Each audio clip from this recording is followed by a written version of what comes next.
பரிசுத்தப்படுவதாக. இந்த நாட்களில் நம்முடைய தேவன் நம்மை எவ்வளவாக பாதுகாத்து வைரஸ் நாட்களில் இருந்து நம்மை விடுவித்துக் கொண்டு வருவதற்காகவே நாம் அறிந்திருக்கிறோம். கர்த்தர் தந்த ஆசீர்வாதங்கள் ஏராளமாய் இருக்கிறது. அந்த ஆசீர்வாதங்களை நாம் வேண்டி கர்த்தருக்கு நன்றி செலுத்தவும், நன்றியுள்ள பிள்ளைகளாக ஜீவிக்கவும் நாம் கடமைப்பட்டவர்களாக இருக்கின்றோம். ஆனால் தேவன் நமக்கு கொடுத்திருக்கிற ஆசீர்வாதங்களில் மிகப்பெரிய ஆசீர்வாதம் என்று சொன்னால் எது என்று நாம் எண்ணி பார்க்கலாம். இங்கே நாம் வாசிக்க கேட்ட வேத பகுதியில் அப்போஸ்தலனாகிய பவுல் கொரிந்து சபைக்கு எழுதும் பொழுது அவர் சொல்லுகிறார், நான் என்னுடைய சரீரத்தில் அழிந்து போகின்ற இந்த சரீரம் அற்பமான சரீரம், இது மண்ணுக்கு போகின்ற ஒரு சரீரம். இந்த சரீரம் ஒரு மண் பாண்டத்தை போல இருக்கிறது. ஆனால் இந்த மண் பாண்டத்தில் தேவன் பொக்கிஷத்தை வைத்திருக்கிறார். விலை மதிக்க முடியாத பொக்கிஷத்தை தேவன் வைத்திருக்கிறார். எனவே ஆசீர்வாதங்கள் ஏராளமாக இருந்தாலும் தேவன் தந்த அந்த பொக்கிஷம் எனக்குள்ளாக இருக்கிறது என்று சொல்லுகிறார். எனவே 2 கொரிந்தியர் 4ஆம் அதிகாரம் அந்த 7ஆம் வசனத்தை வாசிக்கும்படியாக கேட்டுக்கொள்கிறேன். இந்த மகத்துவமுள்ள வல்லமை எங்களால் உண்டாயிராமல் தேவனால் உண்டாயிருக்கிறது என்று விளக்கும்படி இந்த பொக்கிஷத்தை மண்பாண்டங்களில் பெற்றிருக்கிறோம். இந்த பொக்கிஷத்தை, எந்த பொக்கிஷம் தேவன் நமக்கு கொடுத்திருக்கிற அந்த பொக்கிஷத்தை நான் பெற்றிருக்கிறேன் என்று சொல்வது மட்டுமல்ல, நாம் பெற்றிருக்கிறோம் என்று அவர் எல்லோரையும் சேர்த்து சொல்லுகிறார்.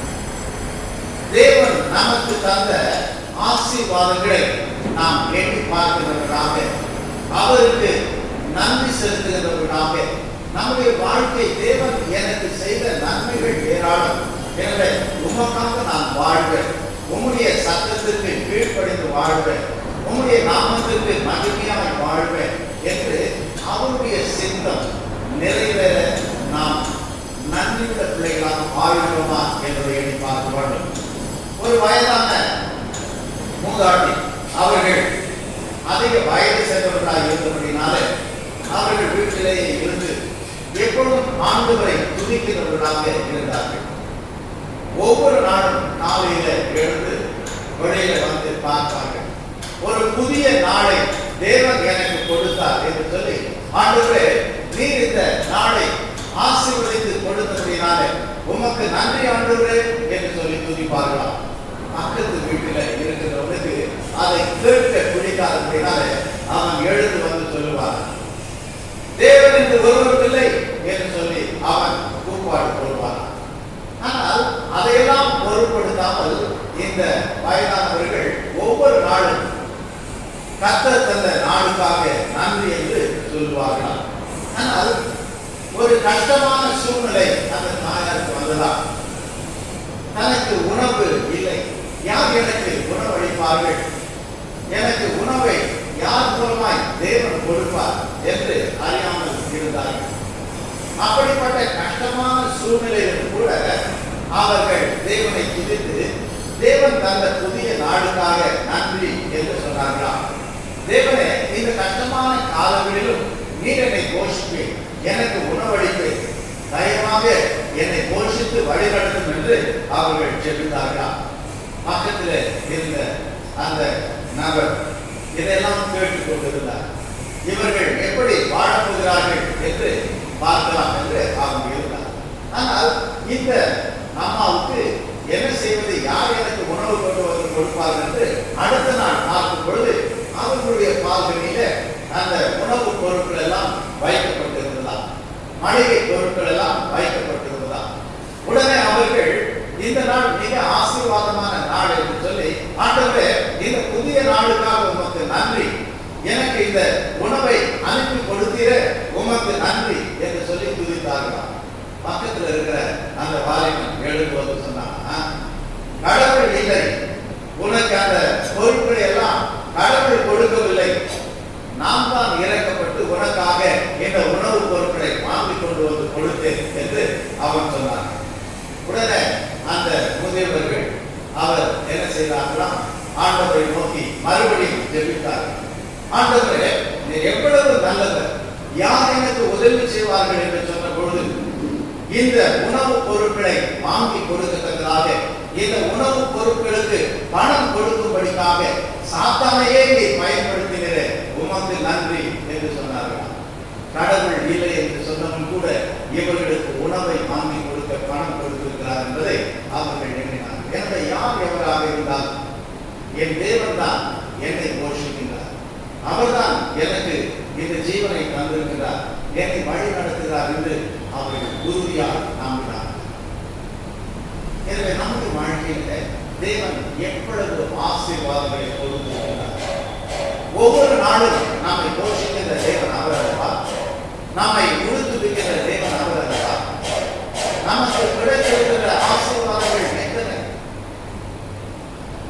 ஆனால் ஒரு வாலிபனுடைய வாழ்க்கையில தேவன் செய்த ஆசீர்வாதங்களை மறந்தவனாக அவன் நன்றாக படித்து வாழ்க்கையில முன்னேறிவிட்டார்.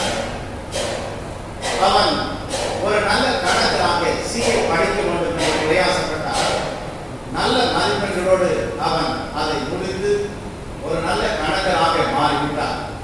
அவன் தன்னுடைய பெருமிதத்தோடு கூட தன்னுடைய தகப்பனாரிடத்துல அவன் சொன்னான், அவனுடைய அப்பா ஒரு சின்ன வியாபாரம் செய்து கொஞ்சம் முன்னுக்கு வந்திருந்தார். அப்பொழுது இவன் அந்த கடைக்கு சென்று சொன்னானா, அப்பா நீங்க கணக்கு வழக்கெல்லாம் சரியாக வைத்திருக்கிறீர்களா, ஏதோ காசை வாங்குகிறீர்கள், ஏதோ எழுதுறீங்க, அதை இந்த டிராயில போட்டு வைக்கிறீங்க, அதுக்கப்புறம் மற்றபடி செலவு பண்றீங்க, மற்றதெல்லாம் அங்கே போட்டு வைக்கிறீங்க, என்ன கணக்கு வழக்கு உங்களுடைய கணக்கு வழக்கு, என்ன லாபம் உங்களுக்கு கிடைத்தது என்று சொன்னார். அப்பொழுது அந்த தகப்பனார் சொன்னாராம், எனக்கு தெரியும் என்னுடைய லாபம் என்னவென்று சொல்லுகிறேன், தெரிந்து என்று சொன்னார். நான் இந்த இடத்துக்கு வரும்பொழுது ஒரே ஒரு பேண்ட் ஷர்ட்டோடு கூட நான் இந்த ஊருக்கு வந்தேன். வியாபாரத்தை துவங்கினேன், வியாபாரத்தை நடத்தினேன், வருமானம் வந்தது. எனக்கு லாபம் என்னவென்று கேட்டாலே, உன்னுடைய சகோதரன் ஒரு டாக்டராக இருக்கிறார், உன்னுடைய சகோதரி ஒரு டீச்சராக இருக்கிறார், நீ இப்பொழுது ஒரு கணக்கராக மாறிவிட்டார், எனக்கென்று ஒரு வீட்டை நான் கட்டிவிட்டேன், நான் என் மனைவியும் இருப்பதற்காக எங்களுக்கு ஒரு காரை வாங்கி வைத்திருக்கிறேன். எனவே இதையெல்லாம் நீ கூட்டிப்பார், அதுல ஒரு பேண்ட் ஷர்ட்டினுடைய விலையை கழித்து விடு, மற்றதெல்லாம் லாபம் தானே என்று சொன்னார். எனவே ஒன்றுமில்லாமல் வந்த எனக்கு இத்தனை ஆசீர்வாதங்களை தேவன் தந்திருக்கிறார் என்பதை அவர் சொல்லி காண்பித்தார்.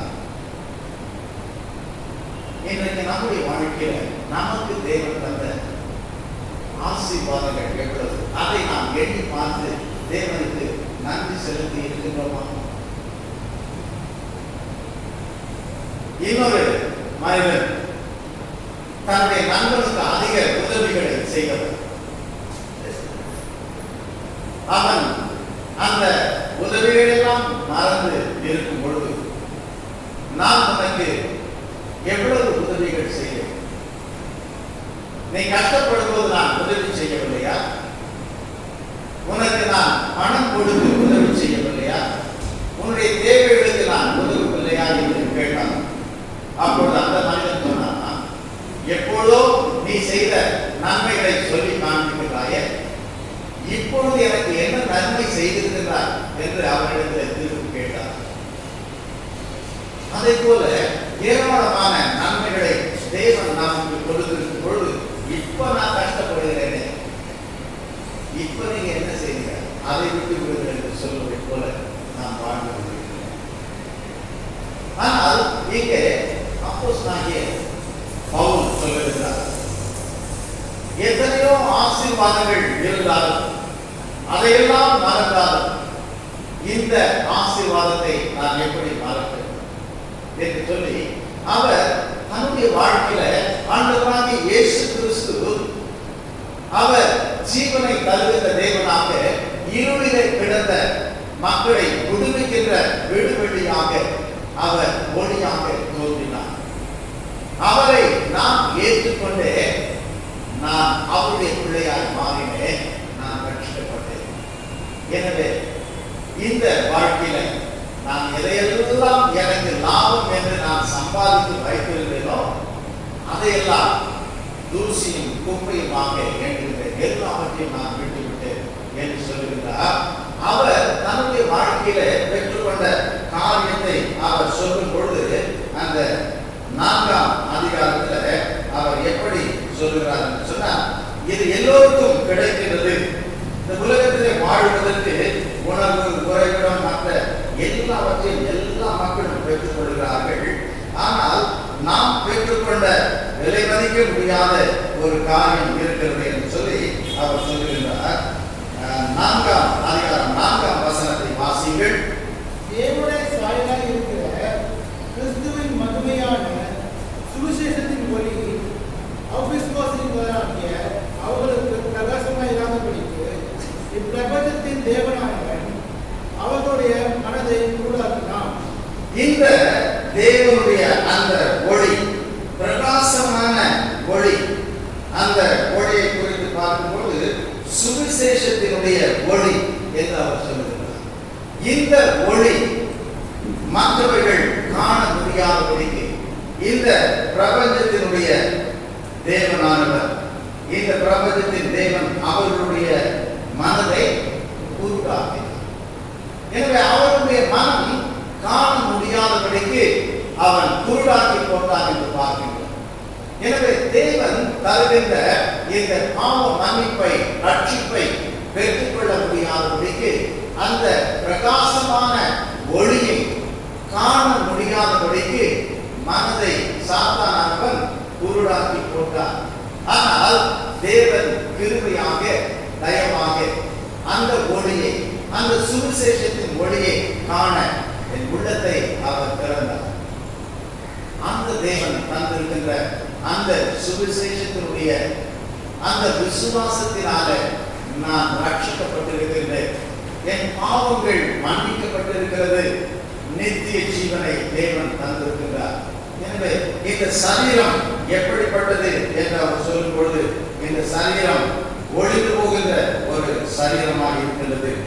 இது மண் பாண்டமாக இருக்கின்றது. ஆனால் இந்த மண் பாண்டத்தில் இந்த சுவிசேஷத்தை, இந்த பொக்கிஷத்தை நான் பெற்றிருக்கிறேன் என்று அவர் சொல்லுகிறார். நான் மாத்திரமல்ல, அவர் சொல்லுகின்ற காரியத்தை நாம் வாசிக்கும் பொழுது 14ஆம் வசனத்தை வாசிங்கள். கர்த்தராகிய இயேசுவை எழுப்பினவர் எங்களையும் இயேசுவை கொண்டு எழுப்பி உங்களை கூட தமக்கு முன்பாக நிறுத்துவார் என்று அறிந்திருக்கிறோம். எங்களை எழுப்புகிற தேவன் யாரோடு நிறுத்துவார்? உங்களையும் உயிரோடு எழுப்பி உங்களோடு கூட அவர் நிறுத்துவார். எனவே உங்களுக்கும் தேவன் இந்த ரட்சிப்பை கொடுக்கின்றார். உங்களுக்கும் இந்த சுவிசேஷம் அளிக்கப்படுகிறது. நீங்களும் இந்த சுவிசேஷத்தை பெற்றுக் கொண்டீர்கள். எனவே இந்த பொக்கிஷத்தை நீங்களும் பெற்றிருக்கிறீர்கள். எனவே இந்த பொக்கிஷத்தை நாம் பெற்றுக்கொண்டு அந்த சுவிசேஷ ஒளி மற்றவர்களுக்கு கிடைக்கும்படி, அநேக மக்கள் ரட்சிக்கப்படுவதற்காக அந்த சுவிசேஷத்தை, அந்த இயேசு கிறிஸ்துவை நாம் மற்றவர்களுக்கு அறிவிக்கின்றவர்களாக இருக்கின்றோமா என்பதை நாம் பார்க்கிறோம். எனவே இன்றைக்கு ஆண்டவரை அறியாமல் வாழ்கின்ற மக்கள் எத்தனை?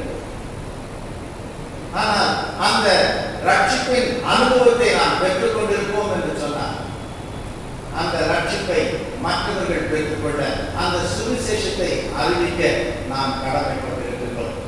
அப்போஸ்தலனாகிய பவுல் சொல்லுகிறார், சுவிசேஷத்தை நான் அறிவிக்கவில்லை என்று சொன்னால் எனக்கு ஐயோ என்று சொல்லுகிறார். அது என் மீது விழுந்த கடமை என்று சொல்லுகிறார். எனவே நம்முடைய குடும்பத்தில் ரட்சிக்கப்படாமல், பாவம் மன்னிக்கப்படாமல், ஏதோ நான் இந்த உலகத்தில் வாழ்ந்து கொண்டிருக்கின்றேன், இந்த உலகத்தில் எனக்கு கிடைத்திருக்கின்ற இந்த நன்மைகள் போதுமானது, நான் நித்தியத்தை குறித்து அல்லது மரணத்துக்கு பிறகு உள்ள வாழ்க்கையை எண்ணி பார்க்க வேண்டாம். எனக்கு இவ்வளவு ஆசீர்வாதங்கள் இருக்கிறது, நல்ல வேலை, நல்ல படிப்பு, நல்ல வீடு, எல்லாம் வசதி எல்லாமே இருக்கிறது, எனவே எதை குறித்து நான் கவலைப்பட வேண்டாம் என்று வசதி வாய்ப்புகளிலே வாழ்ந்து கொண்டிருக்கின்ற மக்கள் தங்கள் ஆத்மாவை இழந்தவர்களாக, அவர்கள் ரட்சிக்கப்படாதவர்களாக வாழ்வது, ரட்சிக்கப்பட்ட நாம் தேவனுடைய பொக்கிஷத்தை பெற்றுக் கொண்ட நாம் மற்றவர்களுக்கு அதை அறிவிக்கிறவர்களாக, நம்முடைய குடும்பத்தில் வாழ்கிறவர்களுக்கு தேவன் எல்லா ஆசீர்வாதத்தையும் கொடுத்திருக்கிறார். ஆனால் உன் ஆத்மா ரட்சிக்கப்பட அவரை நீ விசுவாசித்து ஏற்றுக்கொண்டாயா, நீ ஆண்டவருடைய பிள்ளையாய் நான் இருக்கின்றாயா என்று அவர்களுக்கு நாம் ஏன் சுவிசேஷத்தை அறிவிக்காமல் இருக்கின்றோம்? உன்னுடைய வாழ்க்கை ஆசீர்வாதமாக இருந்தால் போதும், நீ இப்படியே வாழ்ந்து நீ நரகத்துக்கு சென்றால் எனக்கென்ன என்று நாம் இருக்கின்றோமா? ஆண்டவர் நம்மை இந்த உலகத்திலே எதற்காக படைத்தார், எதற்காக நம்மை மீட்டெடுத்தார்? அவர் நம்மை குறித்து சொல்லும் பொழுது, நீங்கள் இந்த உலகத்திற்கு வெளிச்சமாக விளக்காக ஒளி கொடுக்கிறவர்களாக இருக்கிறீர்கள். யாரும் விளக்கை கொளுத்தி எங்கே வைக்க மாட்டார்கள், கட்டிலுக்கு கீழே வைக்க மாட்டார்கள், அல்லது விளக்கை கொளுத்தி ஒரு மரக்கால் எடுத்து அதை மூடி வைத்து விட மாட்டார்கள். விளக்கை கொளுத்தினால் எங்கே வைப்பார்கள்? விளக்கு கண்டை மேல் வைப்பார்கள். எதற்காக? மற்றவர்களுக்கு ஒளி கொடுப்பதற்காக. நாம் தேவனால் ஏற்றப்பட்ட வெளிச்சமாக விளக்காக இருக்கிறோமா? மற்றவர்களுக்கு ஒளி கொடுக்கிறவர்களாக இருக்கின்றோமா? நம் மூலமாக நம் குடும்பத்தில் ரட்சிக்கப்பட்டவர்கள் எத்தனை பேர்? நம் மூலமாக சுவிசேஷத்தை கேட்டு ரட்சிக்கப்பட்ட நம்முடைய நண்பர்கள் எத்தனை பேர்? நம் மூலமாக ரட்சிக்கப்பட்ட மக்கள் எங்கே? தேவன் நம்மை பயன்படாத மாத்திரமாக வைப்பதற்காக அல்ல, நாம் மற்றவர்களுக்கு பிரயோஜனம் உள்ளவர்களாக, முக்கியமாக சரீர பிரகாரமான உதவிகளை செய்வதை காட்டிலும் அவர்கள் ஆத்துமா ரட்சிக்கப்பட சுவிசேஷத்தை அறிவிக்கிறவர்களாக நாம் இருக்கின்றோம். எத்தனையோ பேரோடு கூட நாம் பழகுகின்றோம், எத்தனையோ காரியங்களை செய்கின்றோம்.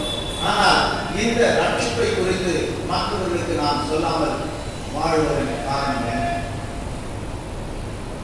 ரட்சிக்கப்பட்டவர்கள் தான் அந்த ஆத்தும ரட்சிப்பனுடைய விலையை அறிந்தவர்கள். நாம் ரட்சிக்கப்பட்டிருக்கிறோம், மீட்கப்பட்டிருக்கிறோம், நம்முடைய பாவங்கள் எல்லாம் மன்னிக்கப்பட்டிருக்கிறது, அதற்கு நாம் ஒன்றும் செய்ய தேவையில்லை என்று சொன்னார். அந்த ரட்சிப்பை நம் தேவன் நமக்கு கொடுக்க அவர் நம்முடைய உயிரை தியாகமாய் நமக்காக பலியாக ஒப்பு கொடுத்தாரே, அவர் சிலுவையில நமக்காக மரித்தாரே, அவருடைய வெளியேறப்பட்ட ரத்தத்தை சிந்தினார். அந்த வெளியேறப்பட்ட ரத்தத்தை சிந்தி நம்மை மீட்டெடுத்திருக்கிறாரே. எனவே இலவசமாக நமக்கு ரட்சிப்பை தருகிற தேவன் அதை இலவசமாய் பெற்றுவிடவில்லை. அதற்கென்று அவர் கொடுத்த விலை சொல்லி முடியாது. அவர் தன்னையே தியாக பலியாக ஒப்பு கொடுத்து இந்த ரட்சிப்பை நமக்கு இலவசமாய் கொடுத்திருக்கிறார். எனவே மற்றவர்களுக்கு இந்த சுவிசேஷத்தை அறிவிப்பது நம்முடைய கடமை அல்லவா? நாம் எப்படி வாழ்வது? நாம் உண்மையாகவே நான் ரட்சிக்கப்பட்டவர், நான் பரலோக ராஜ்யம் செல்லுகிறவர், என் வாழ்க்கை மாறின வாழ்க்கை, என்னுடைய வாழ்க்கை புதிய வாழ்க்கை, நான் தேவனுக்காக வாழ்கிறேன் என்று நாம் சொல்ல முடியும். நம்முடைய சாட்சி எப்படி இருக்கின்றது? நாம் எதை குறித்து பேசுகின்றோம்? மக்களிடத்தில் எதை குறித்து நாம் பேசிக் கொண்டிருக்கிறோம்? எதிலே நம்முடைய மகிழ்ச்சி இருக்கிறது? நாம் ஆண்டவருடைய பிள்ளைகள், மற்றவர்களுக்கு சுவிசேஷத்தை அறிவிக்க வேண்டியவர்கள். ஆனால் நாம் சுவிசேஷத்தை சொல்லாமல் இருக்கின்றோம். அது ஊழியக்காரர்களுடைய கடமை, அல்லது சுவிசேஷகர்கள் இருக்கிறார்கள், நாம் எதற்காக சுவிசேஷம் சொல்ல வேண்டும் என்று நாம் இருக்கிறோம். அனைவருடைய வாழ்க்கையில நான் அப்படிப்பட்ட ஒரு பரிசுத்தவான் அல்ல, அல்லது நான் பாவி, இன்னும் நான் பாவத்திலே வாழ்ந்து கொண்டிருக்கிறேன், கர்த்தர் என்னை பயன்படுத்த மாட்டார், எனவே நாமே சுவிசேஷம் சொல்ல வேண்டும் என்று நாம் இருக்கிறோம்.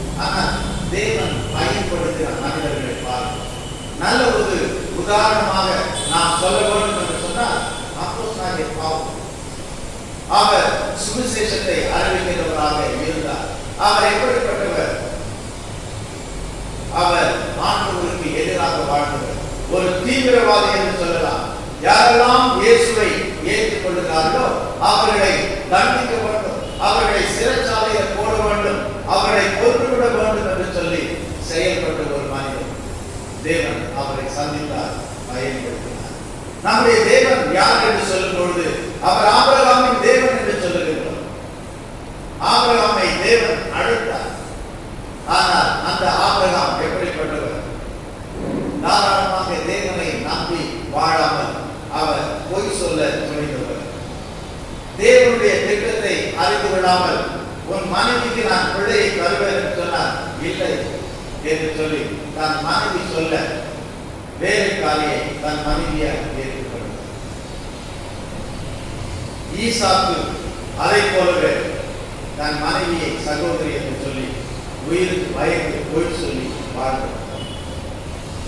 தன்னுடைய பிள்ளைகளை சரிவர வளர்க்காமல் தனக்கு வேட்டையாடி கொண்டு வருகின்ற தன்னுடைய மூத்த மகன் மீது அவர் அன்பு வைத்து அவனைத்தான் ஆசீர்வதிக்க வேண்டும் என்று அவர் இருந்தார்.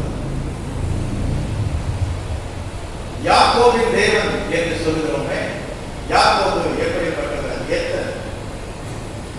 தன் தகப்பனை ஏமாற்றினவர், தன் தகப்பனுடைய ஆசீர்வாதத்துக்காக பொய் சொன்னவர், தன்னுடைய தகப்பனுடைய பார்வை மங்கி போயிருக்கிறபடினால தன்னுடைய சகோதரனை போல வேஷம் போட்டுக்கொண்டு தன்னுடைய தகப்பனார் தன்னுடைய அண்ணனுக்கு கொடுக்க வேண்டிய அந்த ஆசீர்வாதத்தை நான் தான் உன்னுடைய முதல் பிள்ளை என்று சொல்லி ஏமாற்றி தன் தகப்பனிடத்தில் ஆசீர்வாதத்தை பெற்றுக்கொண்டார்.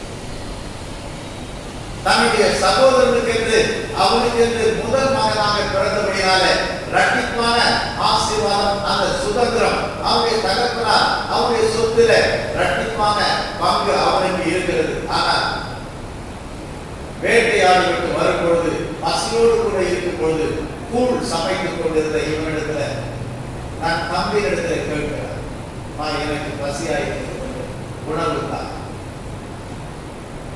அந்த சந்தர்ப்பத்தை பயன்படுத்தி நான் உனக்கு உணவை தர வேண்டும் என்று சொன்னால் உனக்கு என்று சொத்திலே 2 பங்கு இருக்கிறது அல்லவா, சேஷ்ட புத்திர பாகம் உனக்கு தானே இருக்கிறது, அதை நீ எனக்கு கொடுப்பாயா என்று சொல்லி பசியோடு வந்தவன் இடத்துல உணவை கொடுத்து அவனுக்கு வர இருக்கிற சொத்தையும் அபகரித்து கொண்டார்.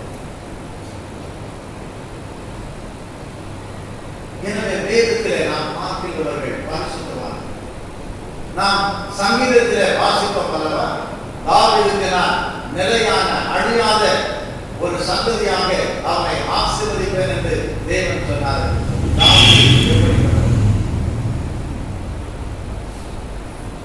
ஆடுகளுக்கு பின்பாக தெரிந்து கொண்டிருந்த ஒரு மனிதன் தன்னுடைய சகோதரர்களாக இருந்தவர்களிடத்துல அவன் பேசும் பொழுது அசட்டை செய்து நீ எல்லாம் எதற்கும் பிரயோஜனம், நாங்கள் தான் போர் வீரர்கள், நாங்கள் சண்டைக்காக வந்திருக்கிறோம், எதற்காக நீ இங்கே வந்தார், உன்னை நம்பி கொடுத்த ஆளுகளை எங்கே விட்டு விட்டு வந்தார் என்று அவனை இடித்து பேசுகிறார்.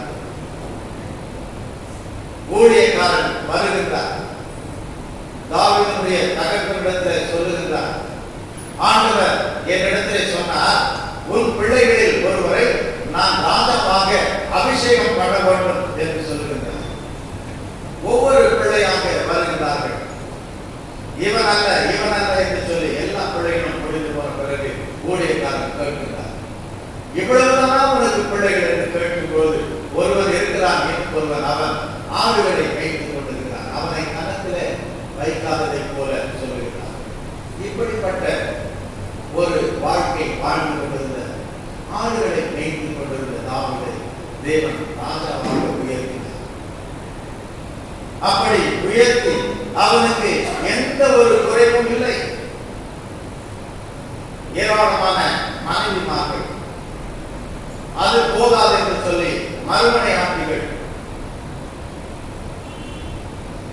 ஆனாலும் கூட தன்னுடைய ராணுவத்தில் தளபதியாக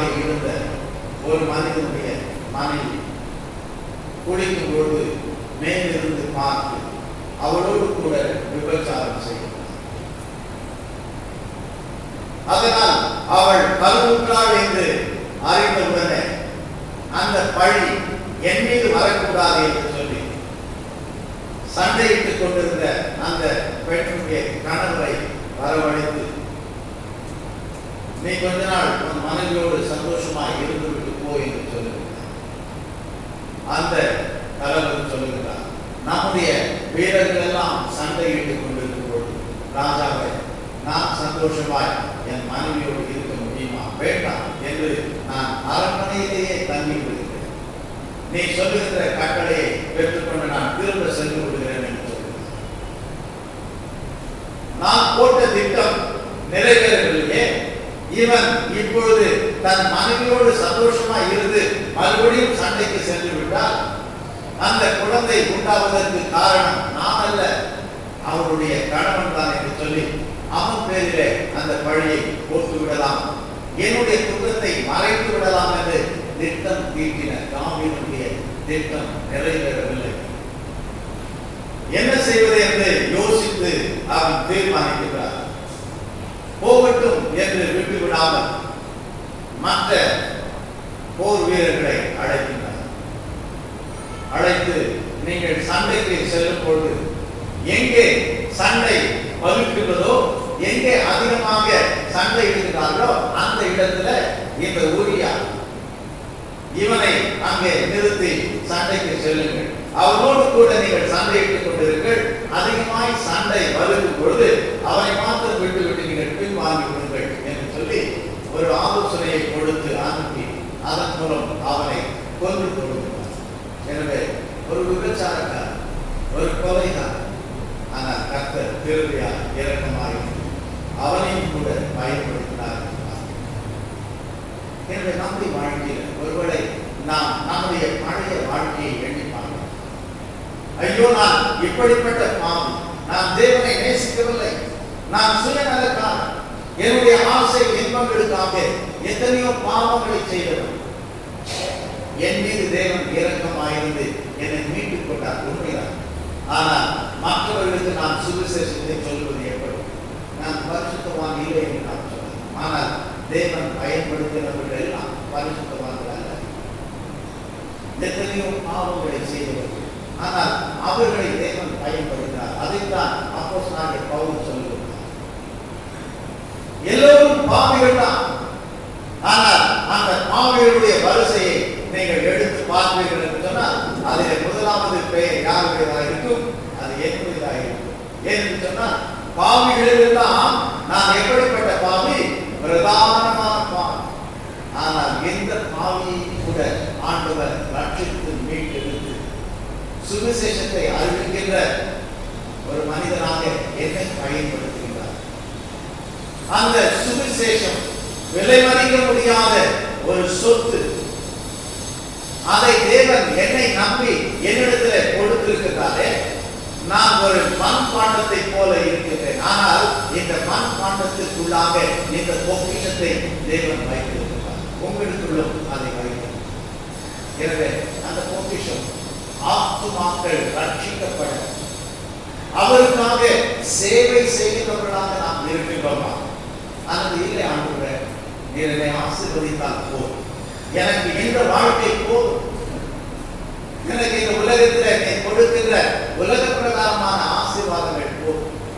அல்லது இல்லை, ஆண்டவரே இன்னும் கொஞ்சம் நீர் என்னை ஆசீர்வதிக்க வேண்டும், இது போதா, நான் இன்னும் இந்த உலகத்தில் உயர்வை காண வேண்டும், இன்னும் என்னுடைய வசதி வாய்ப்புகள் பெருக வேண்டும், இன்னும் என்னுடைய சொத்துக்களை நான் சேர்க்க வேண்டும், இன்னும் என் வியாபாரம் பெருக வேண்டும். எனவே பணம், பதவி, பட்டம் என்று சொல்லி நம்முடைய சுயநலத்துக்காகவே நம்முடைய வாழ்க்கையை கழித்துக் கொண்டிருக்கிறோம்.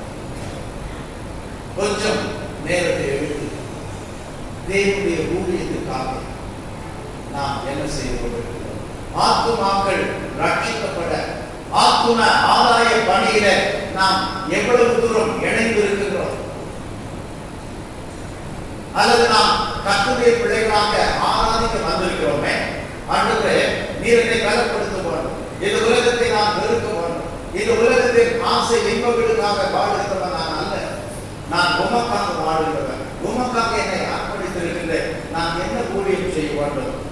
எப்படிப்பட்ட ஊழியத்தில் இணைந்து செயல்பட வேண்டும் என்று ஆவிக்குரிய ஜீவியத்தில் ஆவியின் கனி நம்முடைய வாழ்க்கையில வெளிப்படத்தக்கதாக நல்ல சாட்சியுள்ள பிள்ளைகளாக நாம் வாழ்கிறோமா? அல்லது நாம் வேதத்தை அறிந்துவிட வேண்டும் ஆண்டுகிற வேதம் தெரியாமல், வேத வசனங்கள் தெரியாமல் எத்தனை பேர் வாழ்ந்து கொண்டிருக்கிறார்கள்? கிறிஸ்தவர்கள் என்று சொல்லுகிறார்கள், ஆனால் வேத வசனத்திற்கு புறம்பாக வாழ்ந்து கொண்டிருக்கிறார்கள். வேத வசனம் சொல்வது என்ன என்பதை அறியாமல் வாழ்ந்து கொண்டிருக்கிறார்கள். எனவே நாம் தான் அவர்களுக்கு சொல்ல வேண்டும். எனவே நான் வேதத்தை வாசிக்கும் பொழுது அதை சரியாக புரிந்து கொள்ள எனக்கு உதவி செய்ய வேண்டும். யார் எந்த வசனத்தை சொன்னாலும் அதை அப்படியே நம்பி ஓடுகின்ற கூட்டங்கள் உண்டு. ஆனால் நான் அப்படி அல்ல. வசனத்தை யார் சொல்லுவார்கள்? பிசாசு வசனத்தை சொல்லுவார். யாரிடத்தில் சொல்லுவான்? வசனத்தை தந்த இயேசு கிறிஸ்துவினிடத்தில் வசனத்தை சொல்லுகிறார். ஆண்டவர் சொல்லுகிறார், இயேசு கிறிஸ்து சொல்லுகிறார், இல்லை நீ வசனத்தை பொய்யாக போதிக்கின்றார், அந்த வசனத்தினுடைய அர்த்தத்தை தவறாக நீ எடுத்து சொல்லுகிறார், அது சரி அல்ல என்று சொல்லி ஆண்டவர் சரியான வசனத்தை சொல்லுகிறார். அதே போல வசனம் தெரியாமல் கிறிஸ்தவர்கள் எத்தனை வேதத்தை அனுதினமும் வாசிக்காமல் இருக்கிறவர்கள் எத்தனை தேவனை நோக்கி ஜெபிக்காமல் இருக்கிறவர்கள் எத்தனை. எனவே தேவன் நம்மிடத்துல கணக்கு கேட்க மாட்டார். முதலாவது நம்முடைய குடும்பத்தில் உள்ளவர்களை குறித்து நாம் எப்படிப்பட்ட மனபாக உள்ளவர்களாக இருக்கின்றோம்? நான் வேதத்தை வாசிக்கின்றேன், நான் ஜெபிக்கின்றேன், நான் ஆண்டவருடைய ஊழியத்திற்கு போகின்றேன், நான் ஆண்டவருடைய ஊழியத்திற்கு கொடுக்கின்றேன், ஆனால் என் குடும்பத்தில் அப்படி இல்லையே. ஆண்டவர் ஆதாம் ஏவாளுக்கு 2 பிள்ளைகள் கொடுத்தார். இருவரும் ஆண்டவருக்கு காணிக்கை செலுத்தினார்கள். ஆனால் ஒருவன் ஆண்டவருக்கு பிரியமான விதத்தில் காணிக்கை செலுத்தவில்லை. ஆண்டவர் அவருடைய காணிக்கையை ஏற்றுக்கொள்ளவில்லை. ஆனால் அவருடைய சகோதரனுடைய காணிக்கையை ஆண்டவர் ஏற்றுக்கொண்டார்.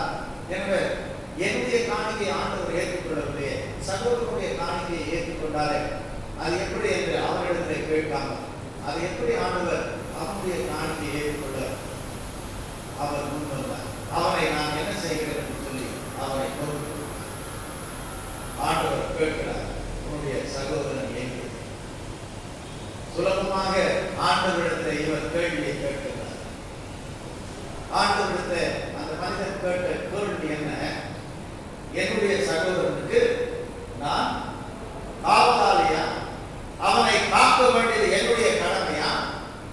அவன் எங்கே போனால் எனக்கு என்ன, அவன் எப்படி போனால் எனக்கு என்ன, நான் காவலாளி அல்ல என்று சொல்லுகிறார். ஆண்டவர் சொல்லுகிறார், இல்லை, நீ என்ன செய்தார்? எனவே சகோதரன் ஆண்டவருக்குள்ளாக வாழ்கிறானா?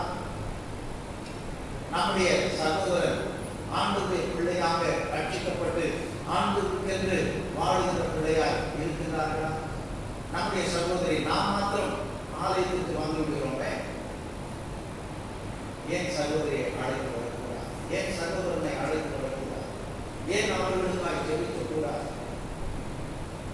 அநேக இடங்களில் ஊழியம் செய்வதற்கு ஆட்கள் இல்லையே, சரியாக பாட தெரியாதவர்கள் பாட சொல்லிக் கொடுக்கிறார்களே. நாம் சிறப்பாக பாடுகிறோம், ஆண்டவர்களுக்காக பாடுகிறோமா? நம்முடைய பிசினஸ் சக்சஸ்ஃபுல்லாக நடக்கிறது. எனக்கு பிசினஸ் செய்ய தெரியும், சம்பாதிக்க தெரியும், ஆனால் தேவனுடைய ஊழியத்துக்கு தேவைகள் உண்டு. அதை எப்படி நடத்துவது என்று உனக்கு தெரியும், ஆனால் அதையே நாம் செய்யணும். தேவனுடைய ஊழியத்தை செய்தால் எனக்கு பணம் கிடைக்குமா? அதனால் எனக்கு என்ன பிரயோஜனம்? அல்லது நான் படித்த படிப்பை நான் வீணாக்குவேனா? எதற்காக நான் சண்டே ஸ்கூல் எடுக்க வரும்? அந்த நேரத்தில் நான் பிசினஸ் செய்தால் எவ்வளவு பணம் சம்பாதிப்பேன்? அல்லது எதற்காக கிராமங்களிலே சென்று இயேசு கிறிஸ்து என்று சொல்லப்படும்? யார் அவ்வளவு தூரம் செல்ல முடியும்? யார் இந்த வெயிலிலே சென்று ஊழியம் செய்ய முடியும்? தேவன் என்னை ஆசீர்வாதமாய் வைத்திருக்கிறார், எனவே அது என்னுடைய கடமை அல்ல என்று நாம் சுகபோகத்திலே வாழ்ந்து கொண்டிருக்கிறோமா? ஆண்டவர் சொல்கிறார் தீமோத்தேயு 6:10 சுகபோகமாய் வாழ்கிறவள் உயிரோடு சென்றவள். எனவே என் வாழ்க்கையில கர்த்தருக்கென்று கொஞ்சம் கூட நான் கஷ்டப்படக்கூடாது. என் வாழ்க்கையில நான் சௌகரியமா இருக்க வேண்டும். எனவே நல்ல ஆசீர்வாதமான வாழ்க்கை இருக்கும் பொழுது எதற்காக கஷ்டப்பட வேண்டும் என்று நாம் வசதி வாய்ப்புகளில நாம் வாழ்ந்து கொண்டிருக்கிறோமா? தேவன் கொடுத்த அந்த பொக்கிஷம் நமக்குள்ளாய் இருக்கும். அந்த பொக்கிஷம் மற்றவர்களுக்கு பயன் பெறத்தக்கதாக நாம் ஆண்டவருக்காக வாழ நம்மை அர்ப்பணித்திருக்கிறோமா என்று எண்ணிப்பார். இல்லை என்று சொன்னார் வீணாக தேவன் நம்மிடத்தில் கொடுத்து விட்டார் என்று நாம் எண்ணி ஆண்டவருக்கு தெரியவில்லை. அவர் இந்த பொக்கிஷத்தை வேறு யாரிடத்திலாவது கொடுத்திருந்தால் அவர்கள் பயன்படுத்தி இருப்பார்கள் என்று நினைக்கலாம். ஆனால் ஆண்டவர் கொடுத்ததை கணக்கு கேட்பார். எப்பொழுது கேட்பார் என்று தெரியாது. தாளந்துகளை கொடுத்த மனிதன் நான் கொடுத்ததை என்ன செய்தார் என்று கேள்வி கேட்கிறார். நான் கொடுத்த ஒரு வாழ்க்கையை நீ என்ன செய்தார்? எதை சம்பாதித்தார்? அழிந்து போகின்ற பொருளை சம்பாதித்தாயா? அழியாத ஆத்மாக்களை சம்பாதித்தார். இந்த மனிதன் கொடுத்த தாளந்துகளை எல்லாம் நீ பயன்படுத்தினாயா என்று கேட்கும்போது கொஞ்சம் மாநிலம் சொல்லுகிறார், நீ கொடுத்ததை பயன்படுத்தினேன், இரண்டத்தனையாக அதை மாற்றி இருக்கிறேன் என்று சொல்லு. நல்லது, உத்தமமான ஊழியக்காரர்கள். ஆனால் ஒருவர் வருகின்றார், அவர் சொல்லுகின்றார், நீ கொடுத்ததை நீ கேட்பீர் என்று எனக்கு தெரியும் என்று சொல்லுகிறார். எனவே கேட்கின்றவரிடத்தில் நான் வாங்கினதை கொடுத்து விடுவேன் என்பதற்காக ஒருவேளை நீ கொடுத்ததை அதை நான் வியாபாரம் செய்து அதில் நஷ்டம் வந்துவிட்டால் நான் என்ன செய்வது? எப்படி நீ கொடுத்ததை நான் திரும்ப கொடுக்க முடியும்? அதனால் எனக்கு என்ன வந்தது? எனக்கு என்ன வேற வேலையா இல்லை. எனவே அதை வாங்குகின்றான். வாங்கி என்ன செய்யறார்? அதை புதைத்து வைக்கும். என்றால் கேட்பார் என்று தெரியும், அதை கொடுப்பதற்கு நான் ஆயத்தம் என்று அவன் நினைத்துக் கொள்ளுகிறான். அதை ஒரு பக்கம் புதைத்து வைத்துவிட்டு தன் வேலையை செய்து கொண்டிருக்கிறார். ஆண்டவர் வந்து கேட்கும் பொழுது உடனடியாக அவன் என்ன செய்கிறான்? நீ கொடுத்ததை உமக்கு கொடுத்து விடுகிறேன், இதோ உம்முடைய காசு என்று சொல்லுகிறார். நான் கொடுத்ததை அப்படியே நீ திரும்ப கொடுப்பதற்காகவா உன்னிடத்தில் கொடுத்து வைத்தேன். மற்றவர்களை பார், அவர்கள் அதை இரட்டிப்பாக மாற்றி இருக்கிறார்கள். ஆனால் நீ அப்படி செய்யவில்லையே என்று சொல்லும்போது அவன் சொல்லுகிறார். ஆண்டவரிடத்தில் அவன் சொல்லுகின்ற காரியம் என்னவென்று சொன்னார், எனக்கு தெரியும் நீங்க யாரு.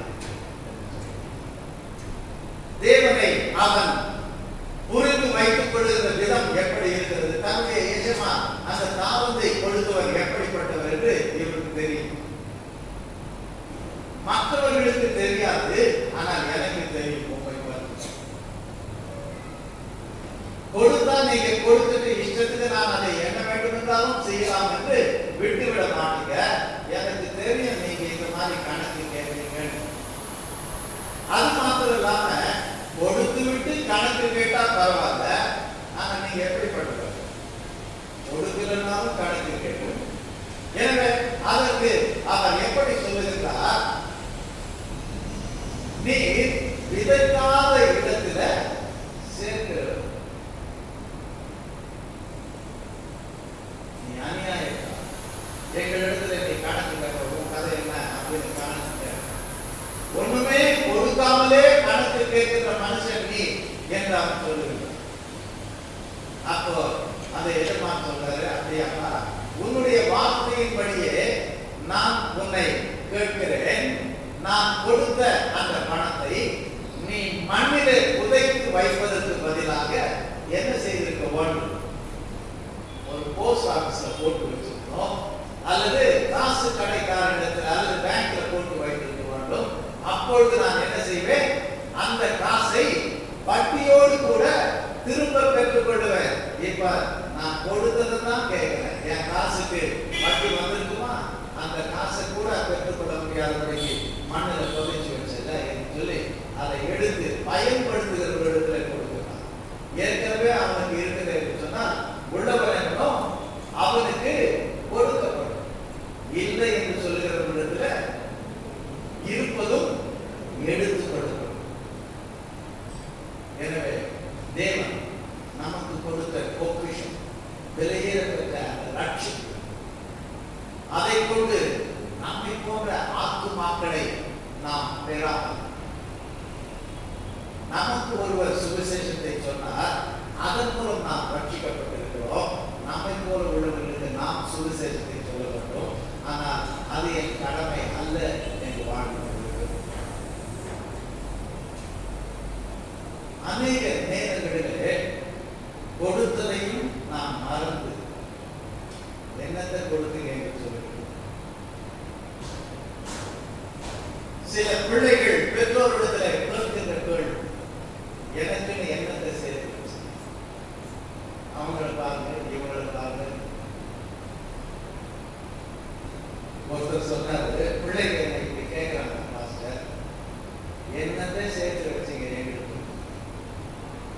அவங்க சொன்னாரு, எங்க அப்பா எனக்கு என்ன சேர்த்து வச்சாரோ அது மாதிரிதான் உங்களுக்கு நான் சேர்த்து வச்சேன்.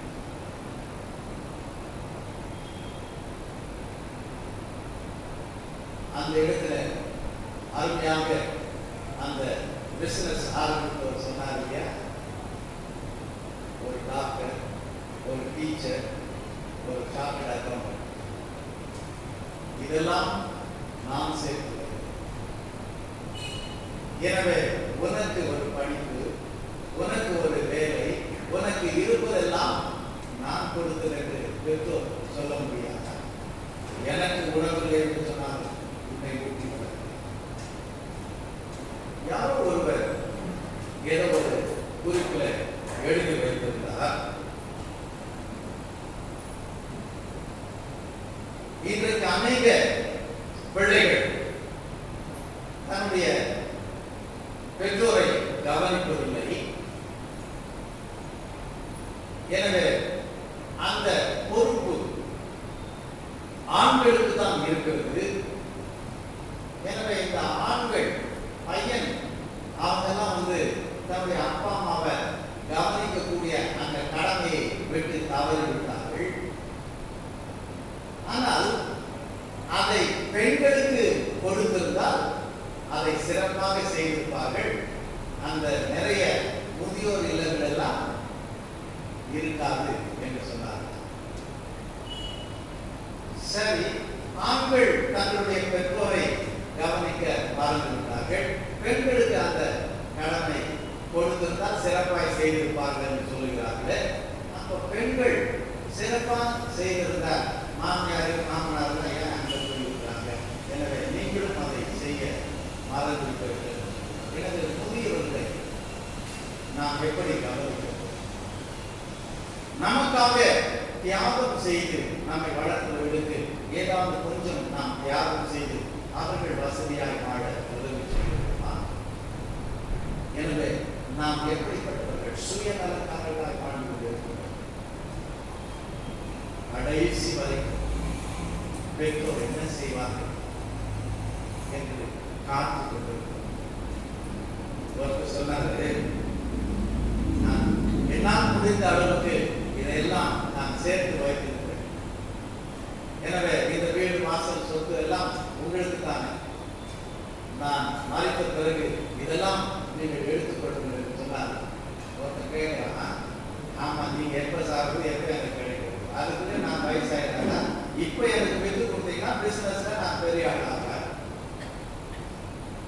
பிசினஸ் எல்லாம் செய்ய முடியாத காலத்துல, எனக்கு வயசான காலத்துல அதெல்லாம் என்ன பண்ண போகுது? இப்ப எனக்கு தேவையாச்சு.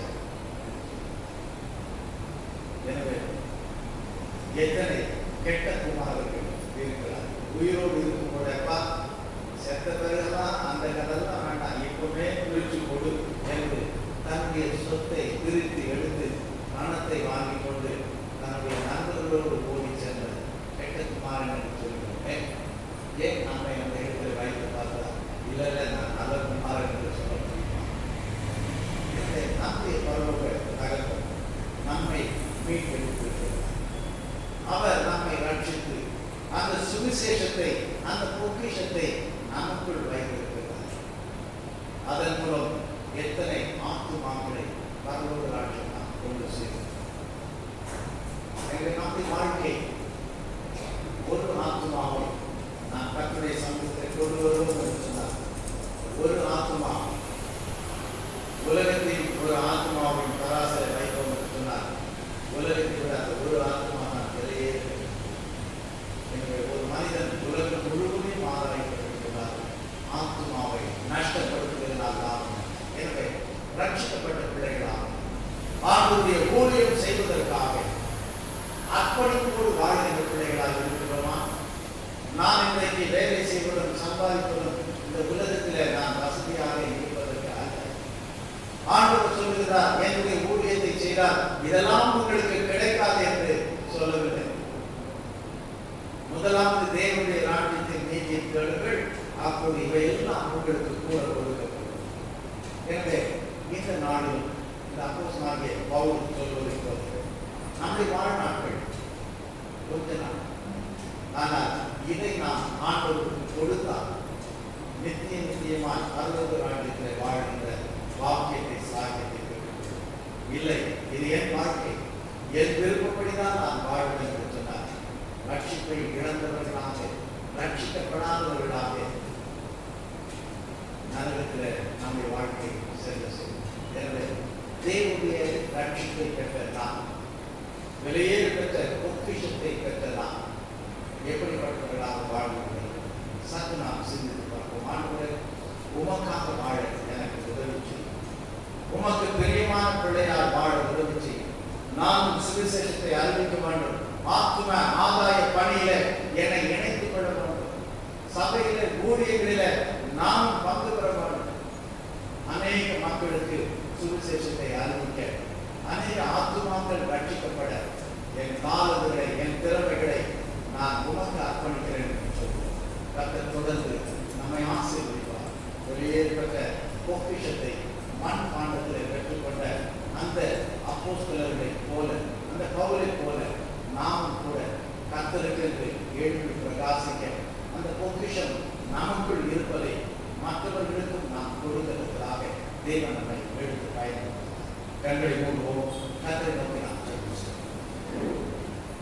பரிசுத்தமுள்ள எங்கள் பரலோக பிதாவே, எத்தனை மாற்றுகள் தருணங்கள் எங்களுக்கு இருந்தால் நான்கையும் சுவிசேஷத்தை சொல்ல வேண்டும் என்று அசட்டையாக ஆண்டவரே வாழ்ந்து கொண்டிருக்கின்ற எங்களை திரும்பியாக கண்ணோக்கிப்பார். இன்னும் எத்தனை நாட்கள் இந்த உலகத்தில் நாங்கள் வாழ்கிறோம், இன்னும் எத்தனை வருடங்கள் எங்களுக்கு இருக்கிறது. ஆனால் இத்தனை வருடங்களை நாங்கள் வீணாக்கி விட்டோம். நான் இந்த உலகத்தின் ஆசைகளை அந்த இச்சைகளை நிறைவேற்றிக் கொள்ள வாழ்ந்தது போதும். இனி உமக்காக வாழ எனக்கு உதவி செய்யும். உம்முடைய பிள்ளையார் உமக்கு பிரியமான காரியங்களை செய்ய என் நேரத்தையும் காலத்தையும் உமக்கென்று செலவிட உதவி செய்யும் என்று தேவனை நாங்கள் ஜெபிக்கிறோம். ஜெபிக்கிற ஒவ்வொரு பிள்ளைகளையும் கர்த்தர் கல்வியார் கரம் பிடித்து உன் ராஜ்யத்தை கட்டுகின்ற பிள்ளைகளாக, ஆத்ம ஆதாரம் செய்கின்ற பிள்ளைகளாக, தேவனில் உம்முடைய தாமே ஊழியத்தை காண்கின்ற பிள்ளைகளாக, உன்னுடைய ஊழியத்தை செய்கின்ற பிள்ளைகளாக, முதலாவது இந்த ஆவிக்குரிய காரியங்களில் எங்களுடைய தாமே வாழ்க்கையில் அதற்கு முதலிடம் கொடுக்கிறதுக்காக எங்களோடு கூட இடைப்பட சொல்லியிருக்கிறோம். எங்கள் திருச்சபையின் பிள்ளைகளான தேவனில் அவர்கள் மங்கி எரிகின்ற திரியை போல் இருந்தால் அதை அணைக்காத தேவன் என்னை காண்கின்ற மீண்டக்காக அந்த வெளிச்சம் பிரகாசமாக இருக்க ஒரு தூண்டுகோலாக தேவ ஆவியானவர் ஒவ்வொன்றையும் ஆடுகிற எடுத்து பயன்படுத்த என்னை தாழ்த்தி உங்களுடைய கருத்தை ஒப்புக்கொடுக்கிறோம். உங்களுடைய நாமம் மகிமைக்கென்று, உங்களுடைய ராஜ்யத்தில் மகிமைக்கென்று எங்களை பயன்படுத்தும். எங்கள் மீண்டும் ரட்சகமாகி இயேசு கிறிஸ்துவின் நன்றி செலுத்தி ஜெபிக்கிறோம் எங்கள் ஜீவனுள்ள ஆமென்.